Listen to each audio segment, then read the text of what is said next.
آگے بڑھیے۔ یہ تو قرآن کی بعض آیات اور صورتوں کے حوالے سے آپ کے سامنے باتوں کو رکھ دی ہے۔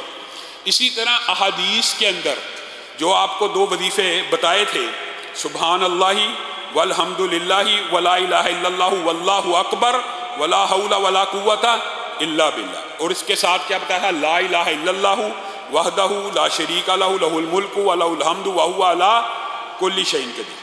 ان وظائف کے جو فضائل ہیں، میں نے کہا تھا میں آئندہ آنے والے لیکچر میں آپ کے سامنے رکھوں گا۔ تو پھر اگر بات وہی ہے کہ اگر اکیلی تسبیح کے اوپر بات کی جائے تو کئی لیکچرز ریکوائرڈ ہیں، لیکن خلاصہ نچوڑ آپ کے سامنے رکھتے ہیں۔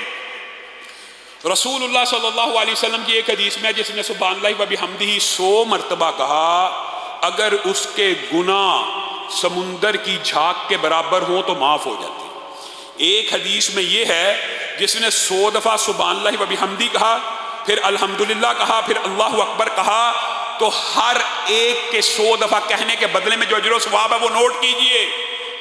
100 اونٹوں کو اللہ کی بارگاہ میں خرچ کر دیا، 100 اونٹوں کو مکہ کے اندر قلادہ پہنے ہوئے، یعنی ایسے اونٹ جو حج کی نیت سے ہوں یا ایسے اونٹ جن کو مکہ میں ذبح کر دیا جائے، ان کا اجر و ثواب، اور ایسا 100 گھوڑا جو جہاد فی سبیل اللہ کے لیے وقف کر دیا جائے۔ ان 3 الفاظ کو 100 مرتبہ پڑھنے کا اجر و ثواب یہ ہے۔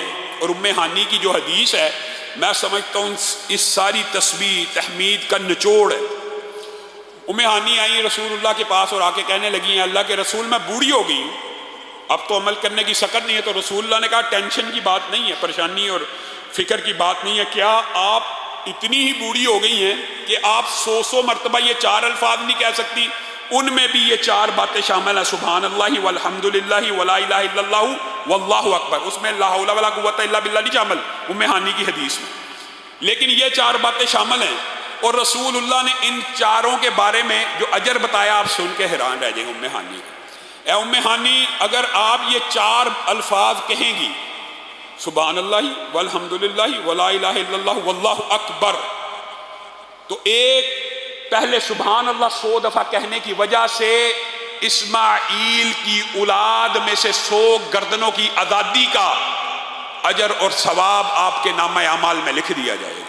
اسماعیل کی اولاد بابرکت، حسب نسب میں سب سے اعلیٰ، صرف 100 دفعہ سبحان اللہ کہنے سے اسماعیل کی اولاد کی 100 گردنیں، پھر کہا 100 اونٹ حرج کرنے کا ثواب، پھر کہا 100 گھوڑے حرج کرنے کا ثواب، اور پھر لا الہ الا اللہ کے بارے میں کہا۔ راوی کہتا میرا خیال ہے یہاں پہ ان کو وہم ہوا اور کہنے لگے رسول اللہ صلی اللہ علیہ وسلم نے یہ فرمایا تھا کہ لا الہ الا اللہ تو زمین و آسمان کے درمیان جتنی بھی خلا ہے سب کو اجر و ثواب سے بھر دے گا۔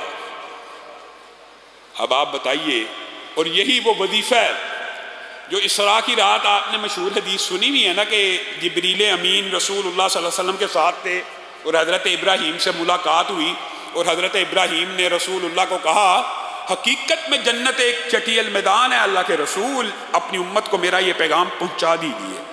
کتنے عظیم محسن نبی اور پیغمبر ہیں کہ وہاں بیٹھے بھی امت کی فکر ہو رہی ہے، اور اپنے بیٹے محمد صلی اللہ علیہ وسلم کو کہہ رہے ہیں اپنی امت کو میرا پیغام پہنچا دیجیے، اور رسول اللہ نے ان کا پیغام ہم تک پہنچا دیا۔ وہ پیغام کیا تھا؟ امت کو بتانا کہ جنت اصل میں چٹیل میدان ہے، یہ جو آپ کو درخت سبزہ لہلہاتے کھجور کے باغات نظر آ رہے ہیں، یہ بندوں کے اعمال کی وجہ سے پیدا ہوتے ہیں، بندوں کے اعمال کی وجہ سے پیدا ہوتے ہیں۔ رسول اللہ نے پوچھ لیا وہ کس چیز سے پیدا ہوتے ہیں؟ 2 روایتیں، دونوں کو اکٹھا کیا جائے تو اللہ کے فضل و کرم سے یہ 5 باتیں جو آپ کے سامنے رکھی تھی اس میں شامل ہیں۔ ایک روایت میں اکیلا آتا ہے کہ رسول اللہ کو ابراہیم نے کہا لا حول ولا قوت الا باللہ، جنت کا باغ ہے، جنت کا درخت ہے۔ اے اللہ کے رسول، ابراہیم اپنے بیٹے کو کہہ رہے ہیں اپنی امت کو بتاؤ کہ اگر جنت کے اندر درخت اگانا چاہتا ہے تو لا حول ولا قوت الا باللہ پڑھ لیا کرے۔ اور دوسری روایت کے کیا الفاظ ہیں؟ سبحان اللہ والحمد للہ ولا الہ الا اللہ واللہ اکبر۔ اے محمد صلی اللہ علیہ وسلم، امت کو یہ پیغام دینا ان الفاظ کے ذریعے جنت میں درخت اور باغات تیار ہوتے ہیں۔ آپ نے اپنی زندگی کے اندر جو آپ کو بات کہی ہے نا 100 مرتبہ، اس کو بڑھاتے چلے جائیں، جتنا بڑھائیں گے سبحان اللہ والحمدللہ ولا الہ الا اللہ واللہ اکبر ولا حول ولا قوت الا باللہ، کنفرم گارنٹی۔ 100 درخت تو لگ گئے اکیلے لا حول ولا سے، 100 ان چاروں کی وجہ سے لگ گئے، 200 تو لگ گئے نا، پھر 100 اونٹ تو قربان ہو گئے نا، 100 گھوڑے جہاد فی سبیل اللہ پہ چل پڑے نا، 100 اسماعیل کے گردنوں کی آزادی کا ثواب تو مل گیا نا، زمین و آسمان کا خلا پورے کا پورا بھر گیا آپ کی نیکیوں سے۔ اور کیا چاہیے؟ اور کیا چاہیے؟ ایک بدو آ گیا رسول اللہ کے پاس۔ بدو آپ کو پتہ دیہاتی ہوتے ہیں اور ان کے مزاج میں بڑا اکھڑ پن ہوتا ہے۔ اللہ کے رسول کو آ کے کہنے لگا مجھے یہ بتائیے کون سی چیز ہے جو میرے لیے فائدہ مند ہے؟ تو رسول اللہ صلی اللہ علیہ وسلم نے کہا سبحان اللہ والحمدللہ ولا الہ الا اللہ واللہ اکبر۔ یہ 4 چیزیں آپ کو بڑا نفع پہنچائیں گی، بڑا فائدہ پہنچائیں گی، برکت پہنچائیں گی۔ وہ بدو پیچھے چلا گیا، تھوڑی دیر بعد پھر آ گیا، کہنے لگا آپ نے مجھے بتا تو دی ہیں باتیں، لیکن یہ ساری تو رب کے لیے ہیں، یہ ساری تو اللہ کے لیے ہیں، میرے لیے اس میں کیا ہے؟ تو رسول اللہ صلی اللہ علیہ وسلم مسکرانا شروع ہو گئے اور کہنے لگے جب تو یہ الفاظ پڑھ لیا کر تو بعد میں کہا کر اللہم اغفر لی، اللہم ارحمنی، اللہم ارزقنی۔ تو اللہ تعالیٰ جب تو سبحان اللہ کہے گا اللہ کہے گا تو نے سچ فرمایا، الحمدللہ کہے گا اللہ کہے گا تو نے سچ فرمایا، لا الہ الا اللہ کہے گا اللہ کہے گا تو نے سچ فرمایا، اللہ اکبر کہے گا اللہ کہے گا تو نے سچ فرمایا۔